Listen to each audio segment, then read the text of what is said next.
নাক বা গলায় ভাইরাস সংক্রমণের কারণে শুষ্ক কাশির সমস্যা তৈরি হয়।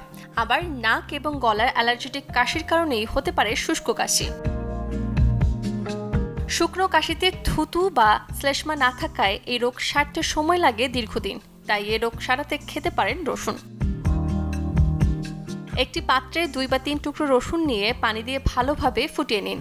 পানীয়টি ঠান্ডা হলে এতে মধু মিশিয়ে পান করলে শুষ্ক কাশিতে মিলবে স্বস্তি। এছাড়া এতে থাকা অ্যান্টিব্যাকটেরিয়াল উপাদান গলার কাশি নিরাময়ে ভালো কাজ করে।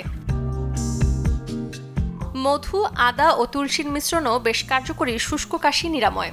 রাতে ঘুমোতে যাবার আগে নিয়মিত এই মিশ্রণটি পান করলে কমবে কাশি, এর পাশাপাশি দূর হবে বুকে জমে থাকা কফ। শুকনো কাশি সারাতে খেতে পারেন মশলা চা। ভেসিল, কালোমরিচ এবং আদা দিয়ে তৈরি মশলা চা বেশ কার্যকরী শুষ্ক কাশি অপসারণে।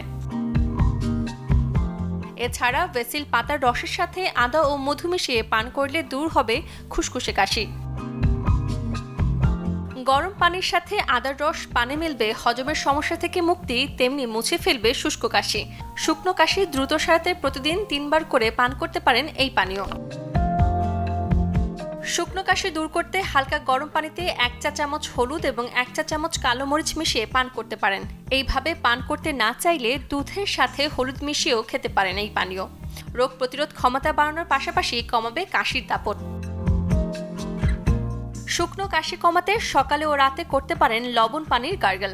এটি গলার খুশখুশে কাশি ও গলায় জমে থাকা সর্দি থেকে দিবে মুক্তি।